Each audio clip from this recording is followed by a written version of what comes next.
You got spare game codes or any digital goods? There is a place you can sell them in less than 1 minute. Watch. Go to g2a.com. Click Start Selling. Fast login. Go to My Account and click on Selling tab. Sell new item. Enter name, code, set a price. And done. G2A.com Digital Marketplace. Global selling.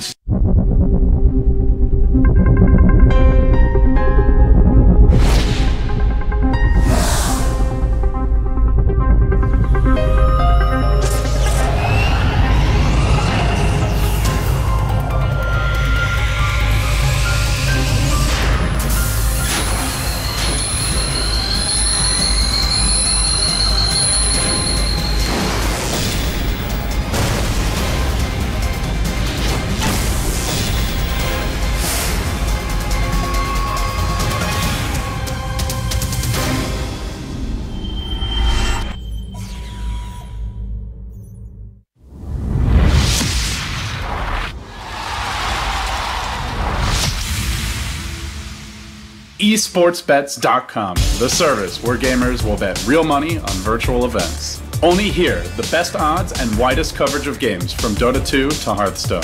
We have over 200,000 users registered. Join us. Prove that you are the best versed in esports.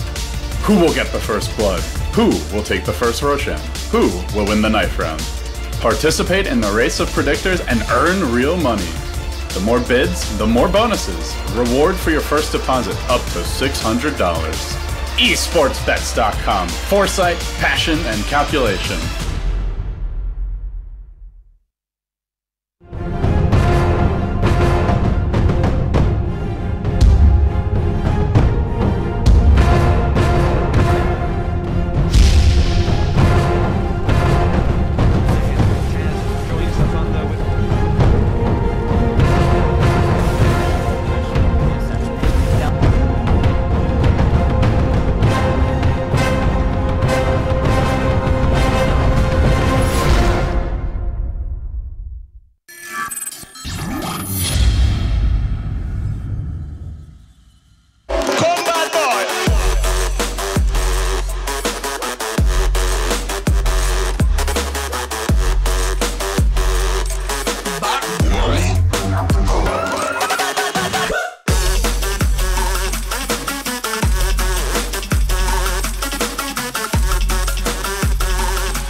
Welcome back, ladies and gentlemen, here to the SLTV Star Series. We're going to be into the next game now between Gamers2 and Hellraisers.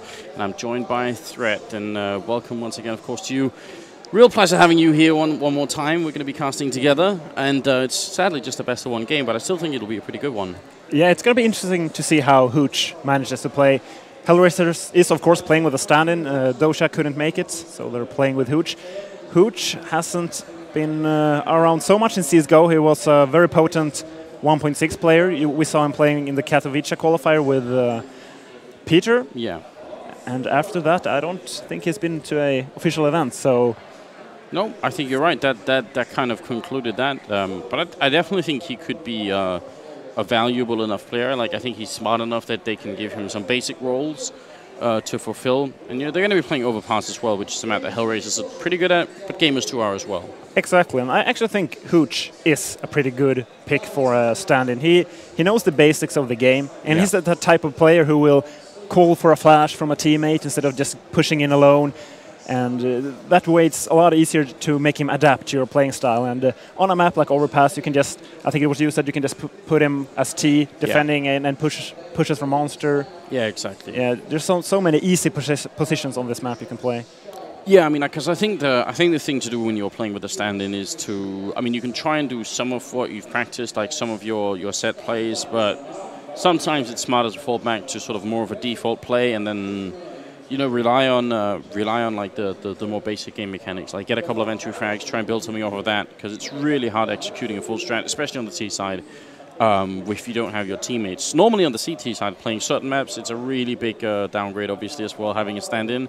But on Overpass, it might be okay because, you know, if they just leave him in the A-bomb site, I mean, almost to say, like, stay here, we'll call if we need you in B, and you'll call if we need you, and then, like, it's the rotation time's a little bit shorter in that sense. Exactly. If you play the A site, your job is usually more to delay the terrorists than actually getting 2 kills.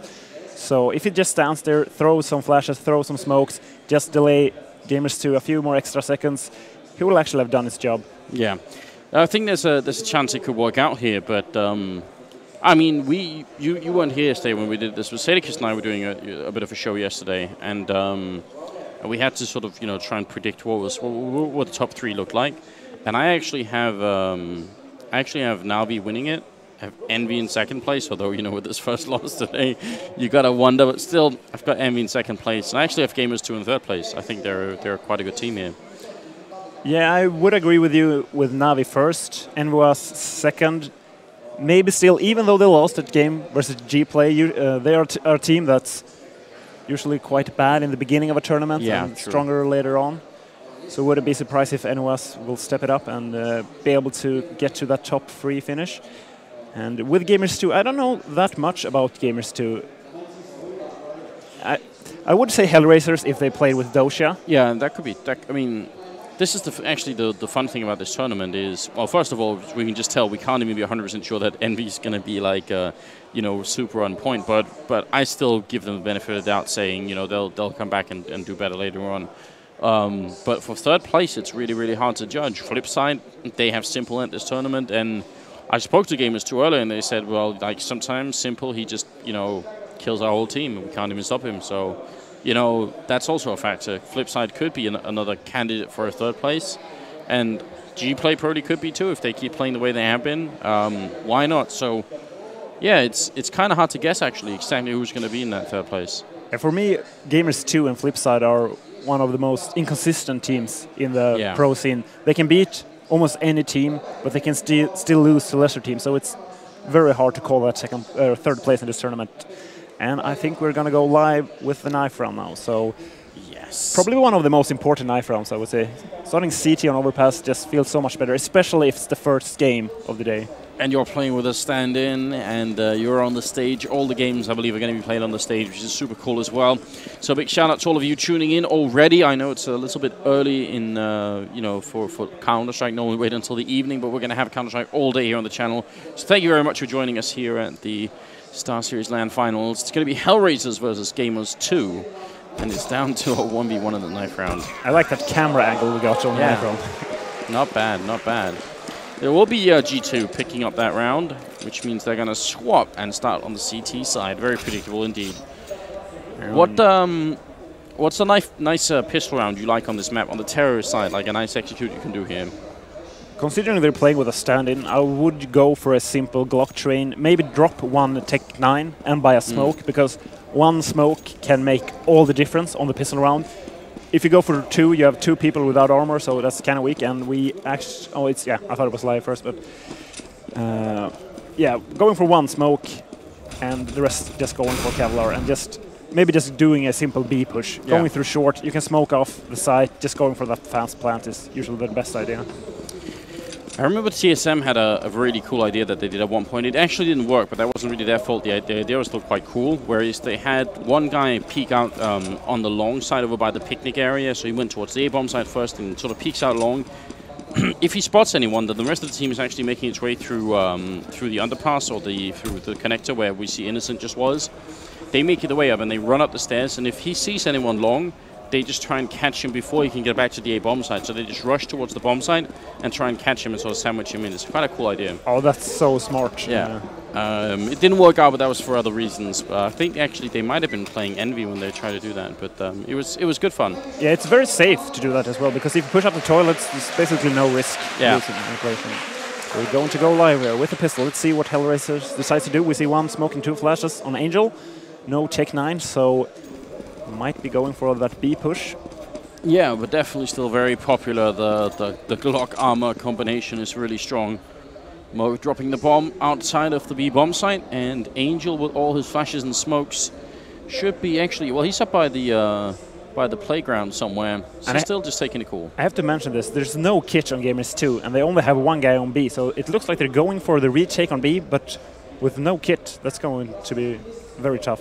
Yeah, I mean, maybe it's more doable in a pistol round than later on when Hellraiser would have a lot of smokes to try and block them off, but still a bit of a risk maybe. Nice bit of lurking going on here. Adrian just trying to catch the timing, does get some damage in and puts a little bit more onto Mouse there, but not going to be able to pick up the kill. And now they are going to be sort of retreating a bit back into the connector, and you can tell the bomb is still outside of E, which is a huge tell, which means there's a chance that Mihu, who's playing the B bomb side here, is going to be really hard pressed to try and stay alive. And in fact, I mean, he's still got no one backing him up. He's going to do a little bit of damage early on, but he's doing a good job living, and that's the most important thing right here. Calling for backup, getting a headshot through that wall as well, taking down Kucha. That's a huge kill. They have taken a lot of damage on Sparrow, but he's going to go down eventually here. Adrian getting that kill. And Minis also picking up Mo. It's Mouse next with the kill on Adrian. Angel and Hooch are left. The bomb is ticking, and Hooch up here on the high ground. Really distracting, really confusing for them. He gets a kill. Bomb is being defused, and Hooch is trying to make his way in. They don't have a kit. It's going to take a long time. He's got the Glock up close, jumping, but Innocent will take him out. And Gamers2 will win the round. Wow, that turned really exciting. If Hooch had got the kill on Innocent, or on Minis, sorry, when he was defusing, that would have been it. That would have been the round gone. Yeah, in hindsight, it might have been better to just jump down the C2 water there and just try to kill the diffuser, not showing his position. But he cannot know if they're going to turn around or not, so it's a very tricky position there from Hooch. And the Hellraisers going for the full eco and probably going to buy next round due to them getting the bomb plant.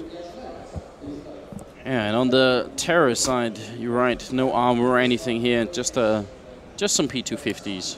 Channel light that they did at least. Easy enough to get an entry, especially if the CTs are playing aggressively, which we can tell they're not. Gamers2 being really, really passive in this round. Yeah, they just want to play it safe. And gonna let them forward here towards the bathrooms. Michu getting the entry kill. Yeah, Mouse playing from behind the boxes. Definitely a very safe position. They're trying to get close here, but Innocent and Sparrow with a grenade kill on Adrian. It's going to finish the round here and make it 2-0, moving right into the third round, where Hellraisers, as you did predict, Threat, they're going to go for the buy early on here. And just all AKs, yeah. I know Hellraisers have a fast B push where they basically just walk out short without any flashes or smokes. Let's see where the bomb goes. Looks like they're just going to open up with a default here.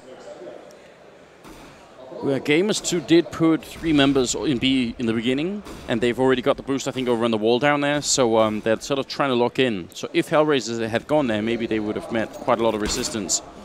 Jumping scout in the background, and Kucha is down to 46, so he's got to be a little bit careful he doesn't get peeked again by that. And also playing very close to the toilets here. I think that's Mouse with the M4A1 turning around, very scary. He's going to get shot in the back any second, but he gets the timing perfect, gets one.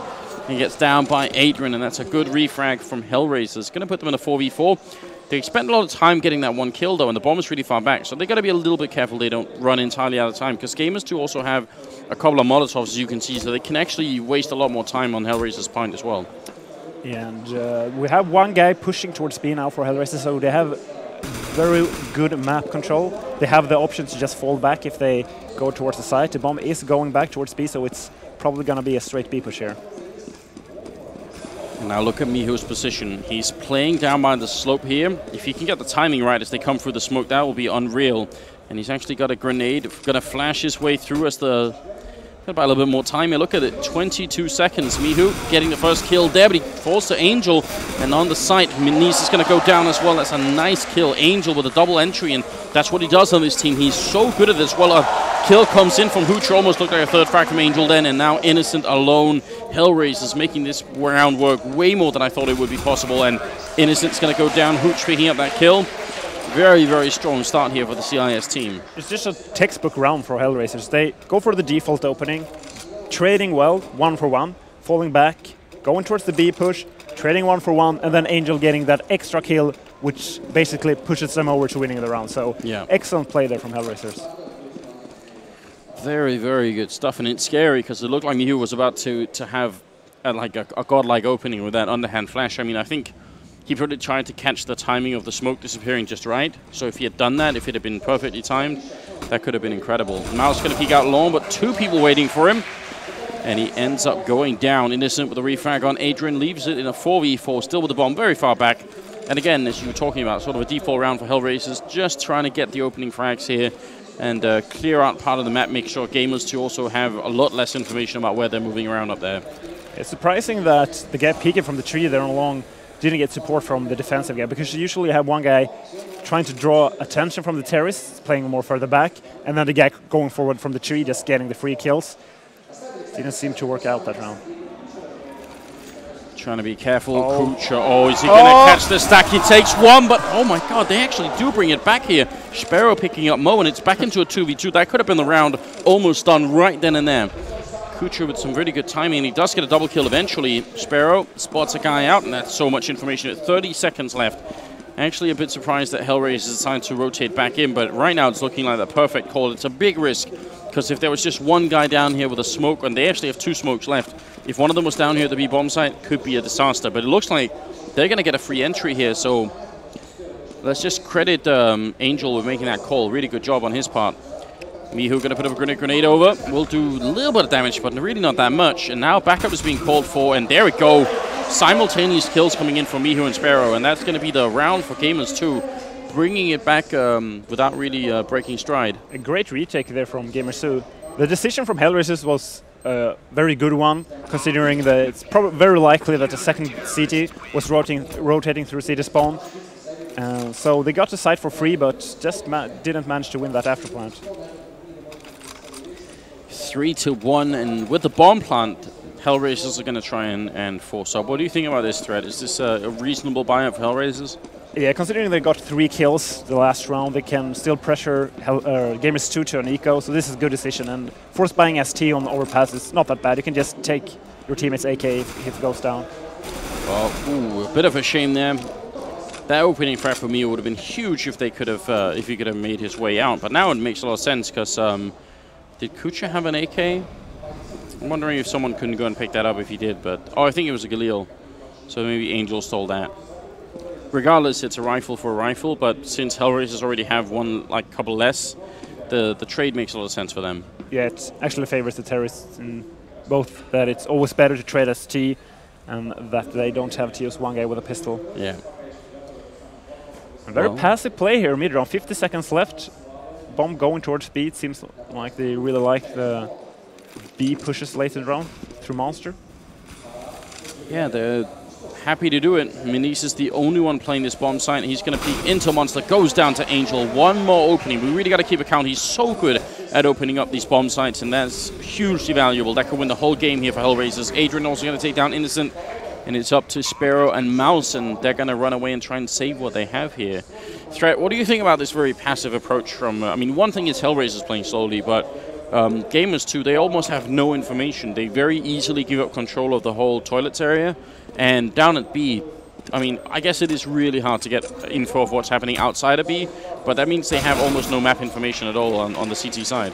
I would say that you almost have to be aggressive on either B or A. It's very few teams that have such good crossfires that they can play the defensive team. We can see TSM usually favors the very passive style, but then you need to be very, very consistent with your defensive setup. And Gamers2 might be better off just going aggressive sewers, might be better off just going very aggressive long, doing the Navi style, where you actually push up the entire way along, just smoke it off, or even going down to connector. And one weapon saved here for SB0. Yeah.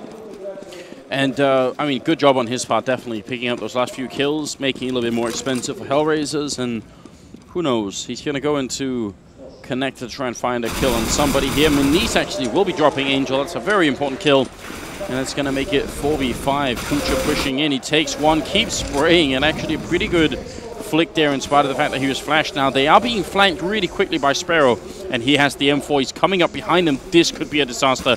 He's doing some good damage there. Going to take down one. Hoocher goes down, and then Manice coming up with another kill. It's down to a 2v3. This flank is doing so much. Sparrow picking up a double kill. Great round from him, and a third one as well. That is a huge play. That's probably the biggest play we've seen in this match so far. Excellent play there from Gamers2, and great individual performance there by Minison.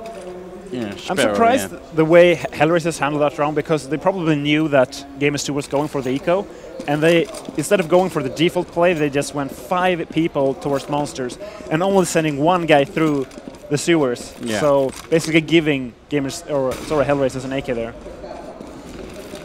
Rather aggressive move from Minis trying to get that kill. Actually going to fail the second shot as well, and got to be a little bit careful. He does have some backup here. Actually, a lot of backup. This is a lot more aggressive from Gamers2.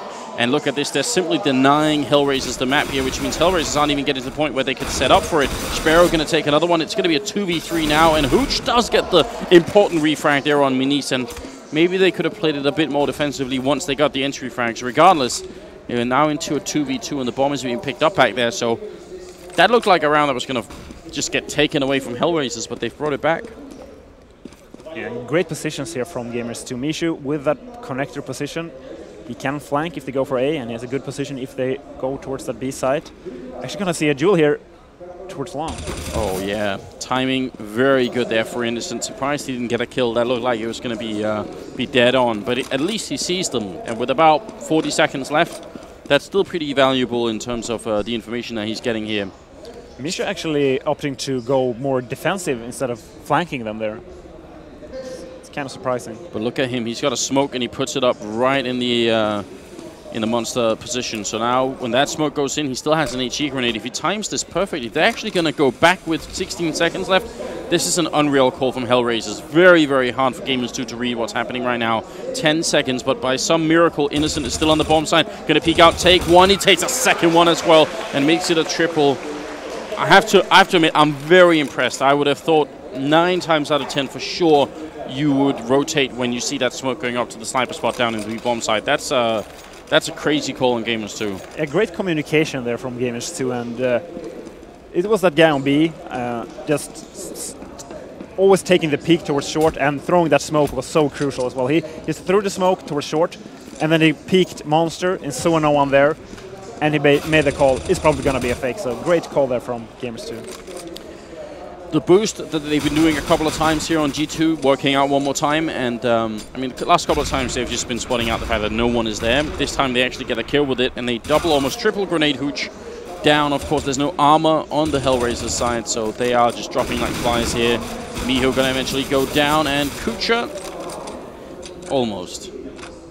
And yeah, full eco from Hellraisers shouldn't be any problem here for Gamers2 to close this round out. And for the next round, I would like to see Hellraisers going for their default. They have actually been trading consistently well there towards toilets, where they're actually trading 1 for 1 all the time. Yeah. And after that, they just fall back. It's the most you can ask for a default as T on this map, so wouldn't be surprised if they go for that again. Just about, 2/3 of the way into this this first half here, and it's looking pretty good right now for Gamers2. 6 rounds to 2. I mean, we do think of this as like a CT-sided map, but you can get a lot of T rounds, I would say, if you know what you're doing. And Gamers2 had pretty aggressive positions there on toilets, but decides to back off immediately. Yeah. Just throwing some smokes, forcing Hellraisers to clear everything out, using those extra nades before they actually push towards the side. Oh, he stands up into the headshot there. Innocent goes down early on, and Angel with one more opening frag. We just got to keep a count on it, because that is part of his role, at least, on this team, and he's very, very good at it. Minis going to be walking up in through the connector, and he does hear someone falling back, but in the meantime, they lose Mouse, and Minis also going to get caught in a weird position. Angel finding a double kill, and Mihu going to be the last man standing in a 1v5. Really solid round coming out from Hellraisers here, and just the entry frags are enough, apparently. And it seems like they're waiting with the plan so they can just try to find him. Well, he's going to get the 1 kill, gets a quick double. He realizes he's getting flanked, he takes down Kucha. What an insane triple here. Mihu doing absolutely wonderful work, going to smoke off, and that smoke not quite going to cover everything. The bomb is ticking away. He's going to tap it once. Can he actually force them out? He doesn't have a kit, so this is to be a lot faster than this, and Hellraiser should be able to play this. There's Adrian taking down Mihu at the end, but still, that was an insane triple. Yeah, a lot of economic damage dealt to Hellraisers there, and actually means one less round to force Hellraisers to an eco. Hellraisers will probably go for the default again. They are trading very efficiently. Yeah, those 3 frags, they're really good, but if they win this round now, Gamers2, those 3 frags will be like golden for Gamers2. Then Hellraiser's probably going to be ecoing straight away instead of having another round to buy, and like you were mentioning, it's going to make a big difference there. Kucha does spot Sparrow, who was up on the box back there on long. And yeah, they have the traditional setup over at the windows by the toilets. You can see, I think it's Innocent and someone else boosted up there. Yeah, very, very common boost now. In fact, I would say so common, a lot of teams do actually check for it. Yeah, I was just going to say that this is so predictable, and yeah, you can see Hooch waiting for it. Hoocher knows as well. I'm glad that that they're also catching up here. Adrian is going to go down, but Sparrow gets fragged, and Angel with another 2 kills. This guy is so good at opening bomb sites, it's ridiculous. Mihu going to go down as well to Kucha, and Mini's last man standing in a 1v4. It's not a lot that he could do. Angel, I mean, right now, at least in this game here, I don't know about the last month or more, but I need someone to check up on like the entry kill frags for Angel. Like, find the statistics and tweet them to me, because it's really sick what he's doing. Yeah, and he just seems to be pushing the sites normally from either long or we have seen it through Monster as well, and just keeps getting 1 to 2 entry kills every single time. And Gamers2 needs to do something now. They're going to be down, or they're only up 64 as CT. Yeah. Probably will be forced to an eco. And maybe the first round where they played a guy behind the tree on long and they just immediately died kind of scared them off for going aggressive long. So they should actually try that again. I would like to see Gamers2 going aggressive long here. That was ridiculous. That was very, very close to Minis losing that AWP, and I mean, it's all they have this round. But you're right. Maybe they should try and replicate some of that earlier success.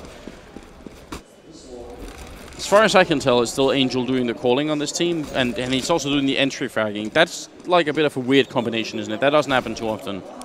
I guess it's he can go down early, and then he can spectate everyone and just control them like puppets. That is a good idea, isn't it? Like, either I get like 1 or 2 entry frags and we win the round, and if not, I'll try and call you guys to a victory. It's a nice idea. And where is the op for Gamers2? That's the question. Seems like they're rotating back towards the A side for them. Oh, leg shot onto Mo. That would have been such a big kill for Minis, and he's going to go for it one more time. Doesn't get the flick though, but Adrian will go down to Mouse, and Gamers2 still looking dangerous. This round is so important for Hellraisers. If they can win it, they're kind of right back into the half, and they're doing a good job one more time. But if they lose to what is mainly an eco here from G2, that's going to be really terrible here. Mouse playing close. Does he realize? I think he heard him. He's going to walk around, get that kill, but Hooch took down Innocent. And we're into a 4v3. About 30 seconds left. They're going to rotate back to the B bomb site, and 2 people are holding. Mihu only has a USPS, so that's a little bit tricky, but because Mo's already so low, it can still work out for him, and all he has to do is find the right timing here. Are they going to Molotov him out? They will. There it comes, and actually it fails, but Hooch got the headshot, and Mo's going to be picking off Mouse now. He's going to walk in, get the kill on the buy, planting the bomb. 8 seconds left. He's trying to see if he can just make it out. Could they put down the bomb in time? They have picked it back up, and now they have to plant it. They're not planting it. What on earth is going on? Hellraisers, what are you doing? And that's going to be the round for Gamers2. I don't understand. Did they have the bomb? Yes, they picked it up. I'm absolutely sure I saw that. It's almost like he thought he didn't have it and was looking for it in the smoke. And then at the last second, his team was, oh, you have the bomb, you have the bomb. Because he had time to plant if he would have done it immediately. Wow. I don't know. Now, that is a bit of a rare occurrence. Normally, you don't lose rounds like that. Mo going to be picking off Minis Hellraisers. They have to really prove themselves now. That was a round that they could have and should have won. And not only do they lose a couple of important early kills, they also give up that 2v1 position. And they had the time for it. Innocent, close range, and this time he shuts down Angel. Very important spray here from Mihu. He gets a kill as well, but he does go down to Kucha. Still did a lot of damage to Mo, and Kucha And with about a minute left here in this 3v3, it's not looking too bad for G2. Innocent going to sneak around the smoke. Perfect timing. He even sees Hoocher. That's unreal. I think that must have been a call from a teammate. And Mo now is going to be in a 1v3. Takes a kill, but the rest of Gamers2 surely can play this one safely. And they'll be fine. Mo going to go down as well. Mouse getting the kill, but that was a sick round from Innocent. Yeah, Innocent playing with a lot of confidence. Most player after that first kill, when he pushes up, would have fallen back into the safety of the smoke. Yeah. He decides to push the issue further and gets another kill. Great play there from Innocent. And that will force Hellraisers back to pistols, no armor or anything. Kind of still wish they would invest in like one flashbang or something like that. I still think it's worth doing, especially since they're buying the P250s anyway. Just a single flashbang on one guy. As long as you get one kill, the one flash, one to P250 actually pays for itself. Butcher will go down, and actually Mouse will fall, and Mo will pick up a kill on Minis here, so a little bit sketchy.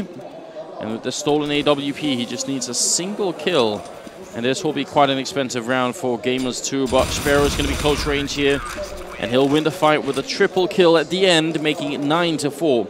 And moving right into the 14th round, so we're getting real late here.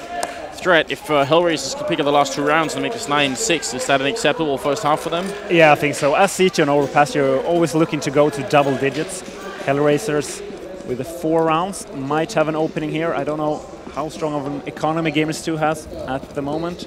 Shouldn't be that strong, and Hellraisers going for their default here, probably gonna just push towards toilets, see if they can make some trades happen, and then usually they just fall back to the B side. Sparrow jumping. Just have to note that he's jumping while crouched as well back there, because he doesn't want to show too much of himself. He really just wants to peek up, which means he's not looking, to try and do anything crazy. Just wants the information. Angel spraying and goes for the refight one more time there, and Minis goes down. That's another opening frag for Angel. I'm trying to keep score in my head here. Innocent and Sparrow with a double kill. Hoocher going to fall. It's down to Mo and Kucha. And plenty of time here for the CT side to try and slow play this. Weirdly, the bomb is trapped behind where the terrorists are right now, and Sparrow is going to go down, so now they can at least go and pick it up, but until that point, it was actually kind of lost to them. Kucha waiting and doesn't get the frag. Oh, there we go. That looked a bit scary, because once you actually tab and you miss the first shot, the guy who's actually running out can just sit down and spray you, and he has a pretty big advantage like that. And Mihu running up from behind. This is a weird round, but it's going Hellraiser's way. I wouldn't be surprised if Mio just walks through the smoke here. Yeah. He needs the information, and he's going to get it. And the bomb is actually rotating back to B or A. Yeah, but the smoke goes up, and I think Mihu can actually hear that. So he hears the smoke down and B bomb side and thinks, wait a minute. And now they're going to be back at the A. They're really playing a fairly elaborate game here of hide and seek. Finally, bomb's going to go down. This time Hellraisers, even though the clock is low, they actually do put it down. They're not just going to wait around this time. Mihu coming up from a good angle, but he goes down to Mo. That could have been really sick if he could have got that first kill. But nice job on Hellraisers, making it 5-9. Economy is not great, but it's manageable for Gamers2. Obviously, they'll buy either way because it's the last round. But Hellraisers could come back into the game here. And the way they play that round, we talked about this in the pre-show, is the perfect way to play T overpass, where you basically just dance back and forth through connector, and the CTs will never know whether the actual push is coming in, and you just force the CTs into awkward positions. And as you could see there, the last guy on the CTs just guessed it was going to be a B because of the smoke towards high ramp, and due to that smoke, he can't even gain information if he peeks from there. So. Look at Sparrow. Is he going to try a third time? He will, and then he sees that they've doubled up on him, so he doesn't want to do it one more time. And it's still a good idea. Innocent going to go down, then Mouse with a refrag, and actually Minis going to take down Angel. He's going to try again here, Sparrow. And he does get, I think, a bit of a body shot in, but they're getting dangerously close to that A bomb site here, so the scout is not going to hold it all day. And in fact, Adrian's had quite enough, and he ends up taking him down. So 3-on-3, bomb about to go down up in that A bomb site, although Hellraiser actually taking their sweet time putting it down. It finally happens.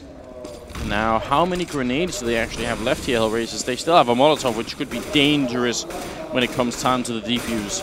We'll see if it's going to work out or not here. Mo spraying, not going to connect. Minis will take one down. Kucha still with the Molotov, and he's going to be the last man standing. Can he actually put it up to stop them? They line up. He's going to get the one kill in. Where's that Molotov, Kucha? They're holding it. They line up. He gets the headshot, and he turn around. I think that's going to be enough time anyway here. Minis just has it. Triple kill on him. in a 10-5 finish for Gamers2. Very, very close round. Yeah, very close round and very close half. 10-5 is 50-50, I would say. Yeah. I don't think either side is either happy or unhappy with that half. They're just going to go into the second half with an open mind, and the pistol round is going to be so crucial.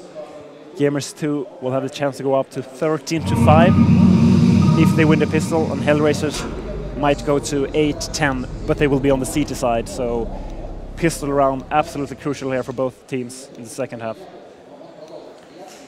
Well, we're about to find out. If you are just joining us, then a big welcome to the show here. It's 10-5 in favor of Gamers2, but they will play on the CT side, and it's the first game for both these teams here at the SLTV StarSeries. Now, I'm actually a bit surprised that Adrian hasn't got more kills. I think he's been like underperforming quite heavily. I think he's normally a guy to be relied on for this team. So I just want to see more from Adrian. I think in the second half he has to step it up if Hellraisers need they're going to have a good chance, basically. It has been Hellraiser's best players in the last few weeks. Just a YOLO pistol here towards the A side. Yeah. Oh, he's going to make it back just in time. That's real scary. And now a little bit of backup is here, but Gamers are not going to stop. They keep running, and Adrian is going to go down. Mo did get a kill, but the Glocks, they just won't stop. Mouse also picking up one, and it's down to Angel and Hooch, and Manice drops Angel, so the stand-in is left now in a 1v3 with the bomb down. He's got the kit at least, but this is not going to be easy, and Manice actually turns around and gets that kill. Triple for him. Very nicely done. And we'll make it 11-5. And will Hellraisers go for the force buy? I think they're discussing it right now. Once he said, will he buy a Kevlar? 1p to 50? No, they're just going to go the safer route. But that will probably mean Gamers2 is looking to go to 13-5, which is a very scary lead for Hellraisers. Yeah, I mean, what's really weird is I actually think between Mirage and Overpass, Gamers2 would have rather played Mirage. So you know, they're looking on form right now. This is definitely a good map for them, but I don't think it's their best map, really. I think Mirage is just a little bit better. I like Angel playing close to that corner, though. I mean, could have definitely picked up a frag there, being in headshot range. Yeah, unlucky he only gets Mouse to 16 HP. Let's see if he gets down Miho. No. So might be a flawless round here for Meat or Gamers2. Bomb going towards Monster, only one guy there. Yeah. Playing by the pillar. If he can find Mihu or Mouse, then that's going to be an easy kill, but Manice walking up from behind, he's going to knife him, and there's the stab. Manice is just, he's merciless in this game. I think he's got like 17 kills in the 17 rounds here, so basically a pretty good statistic already there, and Mo going to be last man standing. Getting that stab in. Threat, where do you stand on knife kills? Because I've noticed sometimes people think it's funny. Sometimes the community gets super angry, especially if it's JW or Happy doing the knifing. People get really mad. How do you feel about it as a player? Is that just a fun part of the game, or? Well, in that position, it's actually better to go for it because you get more money. Yeah. By that knife kill, and like there's no way it's gonna die from behind there. There is some situations where people can be, when they're just winning with a large amount of rounds and just going for the knife kill, it's just them like trying to show, oh, we're so much better than you. Then I might be, oh, maybe they should just play a proper game of CS. But in that particular case, in this game, that was certainly fine by Minis to go for the knife. Yeah, $1,500 bonus, a lot of money in his pockets, and I mean, maybe also just like, you know, upsetting Hellraisers a bit. That could obviously be an advantage to just get them a bit frustrated. And speaking of Hellraisers, like you said, it's probably going to be 13-5 before they can really start fighting, and they still don't really have the money for it. But again, I'm glad Angel's all the way up here, and they got 3 people over on long, thinking someone's going to fight, and peek will all peek at the same time. So there it is. Basic idea, but Innocent will pick up 2 in return. So still bringing it back and keeping it safe for Gamers2. And Pooch is going to go down, which means now Kucher and Adrian, they're kind of on the wrong side of the map for this fight. 13-5 here in a second, and Hellraisers really have strong faith in their CT side. The problem for Hellraiser is that they do not have a bank yet, which means if they win the next round with losing a few players, they are forced to win the upcoming round because they can't afford to eco anymore when they're down 13-5. So ecoing is off the table for Hellraisers after this round. Now, do you expect? I mean, I'm definitely expecting Mo to pick up an AWP. I think he's really solid, especially CT side. He has some really good rounds with it.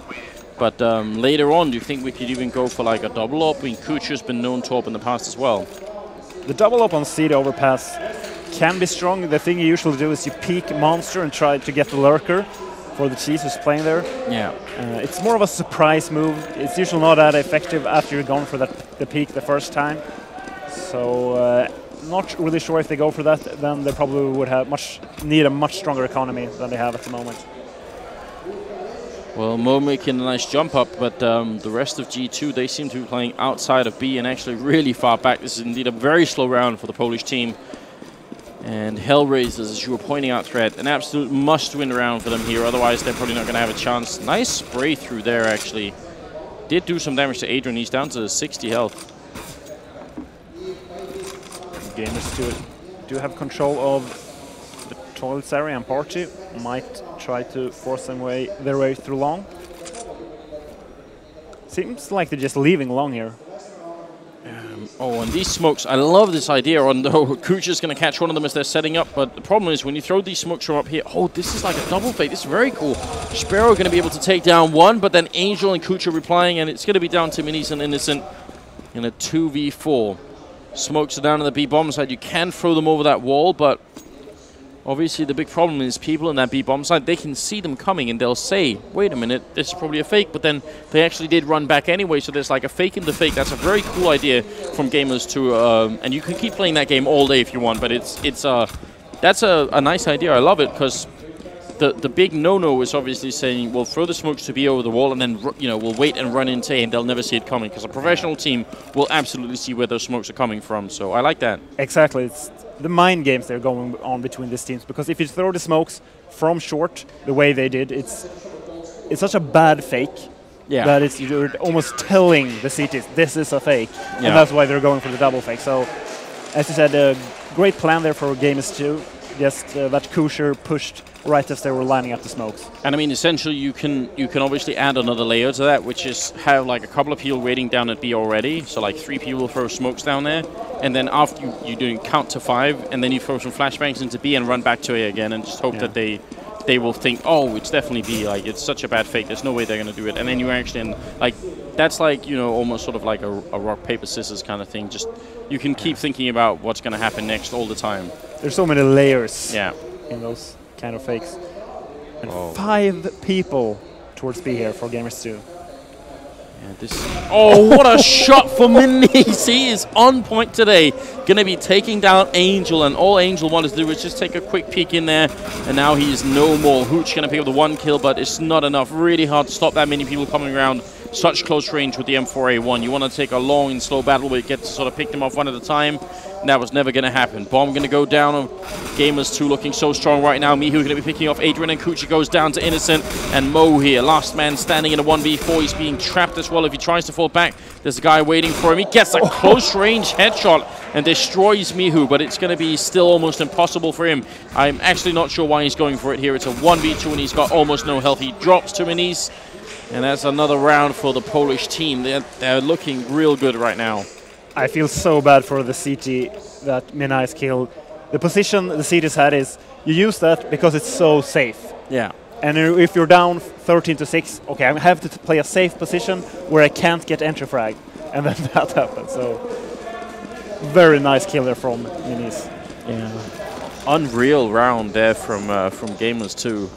And Hellraisers, they're going to force it up, and they don't have a choice here. This isn't like the crazy envy buy up here. This is just the fact that we're at 14-6, and they realize they have to stand and fight right now.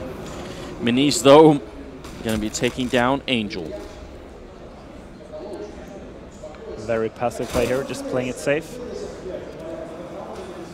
Hooch going to go down as well. Jump scout attempt, going to be a headshot there onto Sparrow. Good job from Mo, but it's not enough there. They're still going to be in a 2v4. The B-bomb side is essentially lost here. Kucha will get the 1 kill in, but he goes down to Minis, and I think Minis is like, what is he, like at 20-21 kills at this point? He's doing a really, really good job. And not only that, his kills has been very crucial in this game. Let's see if they decide to plant right away, or they're gonna plant right away. You can see some teams waiting with a plant just to gain some extra ground when going for that kill on the last guy saving the gun. There is one out hunting. I think it's Mouse who's pretty close by, and Innocent probably trying to make his way as well if he can at some point. No, they're actually playing really, really far back still. Two of them B-bomb side won't move, but Mouse, yeah, he's out hunting, so they've just put one person on it. I don't know what Hellraisers can do anymore. Gamers2 just seem like such a strong team. Yeah, Hellraisers needs to win 9 rounds in a row to make it a tie, and they don't have any money, so it must be the sickest comeback ever if they want to win this. And yeah, you just need the mindset 1 round at a time now for Hellraisers, because they know that they have a very tough fight ahead. Yeah. It just feels unlikely, doesn't it? 22nd round coming up. All the grenades, all the rifles, everything you could wish for on that terrorist side. And on Hellraisers, it's a single stolen AK, it's a scout on Mo, and it's pistols and nothing else apart from that. So very, very lackluster at the moment. But, you know, as tournament starts go here, this is going to be a bit of a confidence boost for Gamers2. I spoke to them in the warm-up area, and they, you know, they felt all right, but they weren't feeling super confident here that they could beat Hellraisers. They said they're a pretty good team, and it's hard to know exactly what they're going to bring. Good trade early on, though. Hellraisers are going to be happy with that. Yeah, 1-for-1 trade is better for the cities if you're this low on money, as Hellraisers are right now. Bomb going towards Monster. Minis with a kill there. Hooch going to go for the repeat with the deagle in hand. I mean, it's a nice attempt, but it's just not going to be enough right now. Mo and Kucher are left. It's a 2v4, and they are in a lot of trouble there. Mo going to be picking off Mouse. That's good on him, but Bomb is going to go down. A bit of a shot through. Does almost no damage, though. Scout and through a wall. Kucher going to get a kill on Minis, and it's looking good. Headshot there. It's going to be into a 1v1, and Sparrow, he also has a Molotov, and yeah, he knows exactly how to use it. He does have a kit Mo, so he can actually wait here, and he's got a Molotov, a smoke if he wants to cancel it. He's going to walk in, and Sparrow will take him down. It's a team ace to finish the game at 16-6 in favor of Gamers2. Very well played. Yeah, great play from Gamers2 this entire game. They did a decent CTF, getting 10 rounds. Then winning that second pistol round was so crucial, and also that entry kill by Minis just was the nail in the coffin. So great play by Gamers2 this entire game. Yeah, I mean, we've got 3 CIS teams here at the SLTV finals. Obviously, Hellraisers is one of them, Flipside, and then Na'Vi as well. But the first of them here looking maybe a little bit slow to start, and having that stand-in could also be hurting them. Yeah, absolutely. Dosha is a very strong player, might even be, maybe not their best player. Adrian has been their star player recently, so... Yeah. Oh, but definitely a really, really rough start for Hellraisers, and I think you can tell in the camera shots here as well, they're maybe a bit shook. I think they thought they could get a lot more out of this game. Yeah, even though they play with a stand-in, losing 16-6, that's pretty harsh. Never really feels that good. Well, there we are, ladies and gentlemen. We were following the camera shots as well, so wow, that was that was an incredible performance from Gamers2. They seem to have some really, really solid ideas. Managed to force Hellraisers back once they were playing on the terrorist side, and then just took control of the map really quickly. Yeah, the game was actually very back and forth in the beginning. Yeah. It wasn't until that eco round they won where they saved that single op. And I think it was Mihu or someone played the 1v1 on B and actually managed to win it. After that, it just everything seemed to work for them. They got to that double digit, and they won the pistol round. So consistent play from Gamers2. Yeah, so I was very, very impressed. Sure definitely works out well. And I don't know, we have just prepared, and it's good map for us right now, and we win almost every match online on this. So we just played our game, kind of sloppy city, but T-side always perfect. And I mean, I was expecting harder game, but it's just best of one, and we won both pistols also. So. Yeah, that definitely helps. Is Hellraisers a team that you are very familiar with playing? Did you know what to expect going into Overpass? Yeah, actually we played against them lately, and it was a tough game.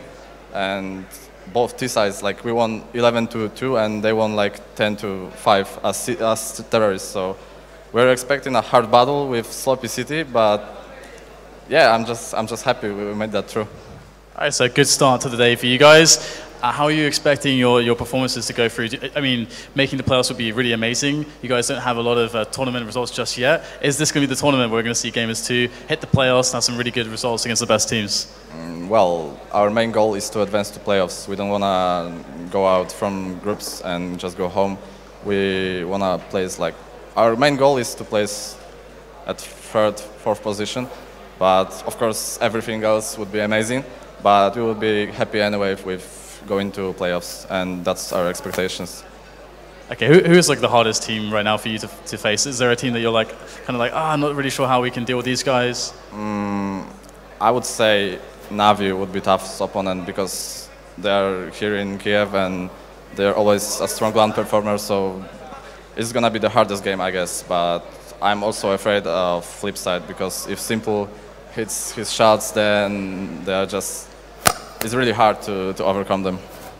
All right, well, thank you so much for the interview. Very well played, and I'm really looking forward to your future matches. But for now, we're going to go to a quick video break. We'll be back very soon.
with the ult there, gets the frag. Play, can he get another one? Yes, he can. Shuts down Existence, goes back for the third, and he does it as well. RPK down and out. Flashbang. It won't do much to stop him. He's got so much confidence now. Gets the 4K, and he won. Stretches over on B to see if he can spot anyone, but that's beautiful.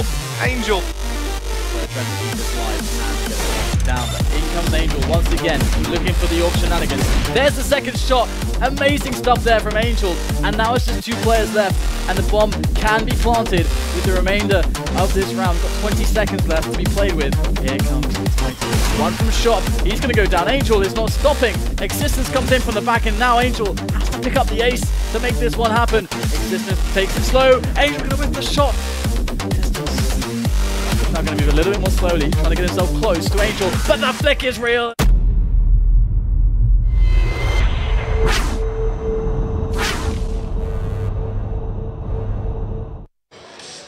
Alright guys, we're here back at the analyst desk for the LAN finals of StarSeries 13, post-game of Hellraisers and Gamers2 on Overpass. Of course, we had both pistols won by Gamers2. Pretty strong CT start there for them. Hellraisers couldn't really get it going. Yeah, and well, we talked about how we thought Hellraisers would look on their T side. They actually did quite a lot better than what I expected from them at the beginning. Even though it wasn't through executions and that type of stuff, it was mainly through individual skill, getting those crucial return frags or entry frags oftentimes. But on their CT side, they just collapsed completely. We talked about it in the pregame. We were looking for Adren to have a big game. He showed up to be a non-factor, really. And it's going to be hard for Hellraisers with playing with the stand-in to actually do anything versus a team like Gamers2 when that type of thing happens. Yeah, and you kind of alluded to it. They started off well, Hellraisers, when they were on the T side. They made it close at the start. They found some room on the A site that they took control of, and they got 5 rounds at half, which is not bad on overpass. I would think 7 would be awesome. 6 would be where you'd want to be. And they almost had that 6. The last round of the half, they had a post-plant 3v3. And I can't remember who it was, but whoever was playing long stayed around in the site, didn't go for a really passive post-plant position, ended up giving it to a 3-on-2 on the retake, and then they lost that round, lost the next pistol, and at that point, before they can get back into it, they're looking at 13 rounds already for the opposition. Yeah.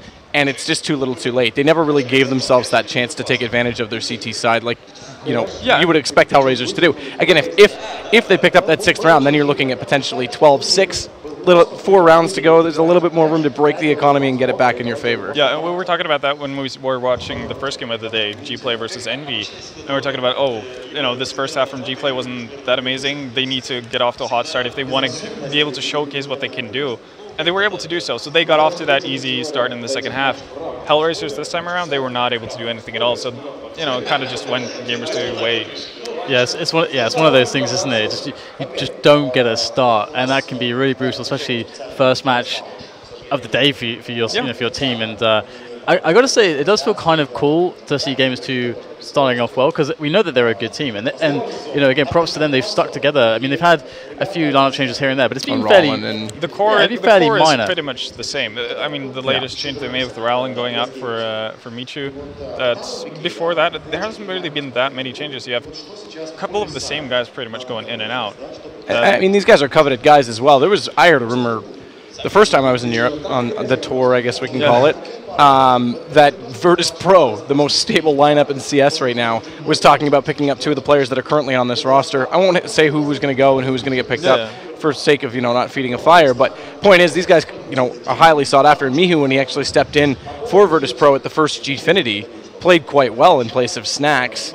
Now as a team, it's good to see them start to get some consistency. For me, though, the bigger thing was that Hellraisers, obviously, yes, they have a stand-in, but they didn't show up at all. Stand-in with or without, they didn't. And this is a team that they're playing in front of their home crowd. They finally made it into Star Ladders. I mean, most of them play out of this venue we're in, even when they're playing online matches. This is where this is their home. They finally get a chance to participate, and they come out flat. I mean, that's going to be concerning, and pistol rounds definitely need to be addressed. Oh yeah, and I think that's going to be really hard for them to do as well, because they're playing with a stand-in in Hooch, so their standard pistol rounds might not be on as point as they would with Yoja. So even if they're using the same strategies, it's not going to be as sharp as they would have been with a full lineup. And if they go away from that, then obviously they're just kind of banking on random chance for it to succeed.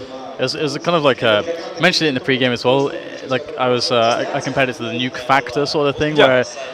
Again, we saw a situation where Hellraisers kind of needed the CT start, basically, because as soon as they got into the T start, okay, losing the pistols, of course, sucks. Yeah. But if your T half is really that weak, you can kind of give the game away before you get to your CT start, and that's brutal. That's part of the variance of having just a weak map. Well, not necessarily a weak map pool, but just having some splotchy maps here and there. And G2 here, you just did the interview. They said they were really happy to play that map. They were actually really glad it went to that. That's probably, in my opinion, the worst map right now to play in a best-of-1. But simply because what you said, the nuke factor. It to me still is that starting side is the most important. I think, personally speaking, I think on overpass of all the maps. So best-of-1 format, G2 got what they wanted and they played amazing. I mean, that's a hard map for Hellraisers. And I was really surprised, given what they were saying and what Innocent was saying in the interview, the fact that they felt so confident on overpass, the fact that hadn't been a point of concern for Hellraisers. Sure, they've battled it out online previously, but Hellraisers know that they're going into this tournament without a full lineup. And obviously, Innocent said it. Last time they played, it was a bunch of T rounds, and that's that's normally a sign of good team play and that type of thing, strong executions, especially on a map like Overpass. So when you lose that option with having a stand-in in your team, why wouldn't you go away from Overpass? So hopefully, Hellraisers take a couple of notes from this game and take that into consideration going up against Envy next up. But enough about Hellraisers. I kind of want to focus on Gamers2, because they played a really solid all-around game. And obviously we didn't get to see that much of their T side, but from the little we saw, that was very impressive stuff. And kind of the thing that stood out for me was the fact that everyone contributed as well. There was nobody hanging behind. Obviously, Minis had a great showing. He was, the leading fragger and all that stuff, but none of the 4 others were lacking behind. So that was just a really good overall game from Gamers2. Yes, it's one of those things again, you have a team we're talking about this, the core has been there for a while, and one of the things that's most important and hardest to fix in any new team that you're creating is the coordination from the roles. Like, you have your set roles initially, okay, this guy's doing this guy's doing that, and it takes time after having that be set to then coordinate and get a feel for how everything goes and have everyone in the right place at the right time. That's incredibly key, as we were mentioning before. It's one of the most important fundamentals, and Gamers2, that's something that they don't need to worry about. And also, their ability to just have clutch situations with individual skill is actually really decent. They've got some very good individual players on their team, and it's something that can really give them edges, especially in a situation like this where they even get the perfect start as well. Yeah, and I think Gamers2 did it, on their CT side. Obviously, they a couple of rounds in from Hellraisers, but that's bound to happen pretty much. You're not going to, 15-0 a team at this level. And I still think Gamers2 did a really solid job of just knowing their opponents and playing to their weaknesses. Again, it comes back to the fact that they're playing with a standing.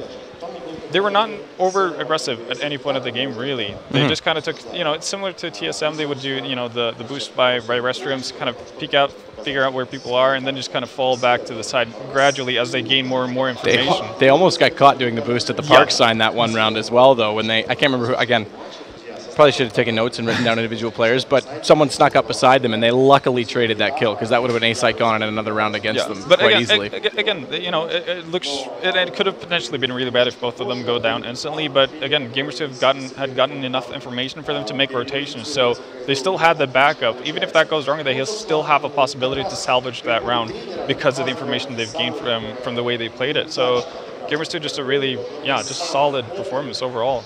Yeah, I mean, Gamers2 and G-Play are probably the 2 underdog teams that I'm most looking forward to see progress through the tournament. Just look at with interest at their matches to come up, actually. And I'm curious. I mean, we had the upset from G-Play. Gamers2 beat Hellraisers. We actually discussed this in the pre-show. It's like, well, they should win, but they thought they're the underdogs, which is like super weird. But you would expect Hellraisers on paper to actually take the match. Of course, they had the stand and hooch, which definitely hurts if you're starting on T side. But Doge is a tough guy to replace. I mean, the other aspect of that too is Hellraisers again in front of the home crowd. You'd think great things for them, but now you've got Envious, which has just lost a matchup. Seedings tend to matter coming out of this group stage. The top 4 teams, the ones that move forward. Gamers2 now are going to look. They have the next game off. Hellraisers play against Envious, but Gamers2 now are going to look to potentially wrap up the second place spot if they can slip in behind what we assume is going to be Na'Vi. And if they can take down Flipside, they have a chance at doing that. And then it'll come down to the head-to-head between them and Envious, potentially. I mean, this is all theoretical, but I mean, this is a chance for them to really show off. It should be between them, Hellraisers, and Flipside. If Hellraisers show off that kind of performance, it puts them and Flipside in a great position to take that third spot, if it's Envious and Na'Vi in the final. And that would be an awesome showing for a team like this, like you're saying. A team that's been around, building up consistency, don't always get to these LAN performances, and to be able to walk away with thirds, a pretty solid job here. Oh, definitely. All right, so a few words from each of you just to wrap up that game before we head to a break. I mean, Gamers2 definitely showing that they're here to stay. They can definitely put some harm on, I guess, any of the teams out here. They talked about, you asked them, who do they fear? It was pretty much only Na'Vi that came up, and that's a good sign for them. They don't feel very afraid of Envy, and I guess what they're showing against G-Play, they might be rightfully feeling that way. So I'm looking forward to see Gamers2 as the day progresses. Yeah, I agree with that. That's exciting, and they are a team that when they're firing on all cylinders, they have great teamwork, and it usually isn't a standout. It's not like you look at one player on that team. It is a team game with them, so that's always fun to watch. But to me now, I'm looking at Hellraisers. I'm staring at. They've got another back. I mean, this gets even harder. They're going against Envious right now. They've got to step it up again. They really wanted to be at this event. They finally qualified. Well, they're here, but maybe only in body so far. They've got to respond, and I think the pressure's on them today now to do that. So that's where I'm going to be watching specifically. Going into the next game is strictly how Hellraisers responds. All right, thank you guys. So we will head to a quick break whilst we set up the next match, and we'll do our pre-show for that one after that. So see you guys very shortly. Stay tuned. We'll be back for more here live from Kiev at the StarSeries 13 LAN Finals.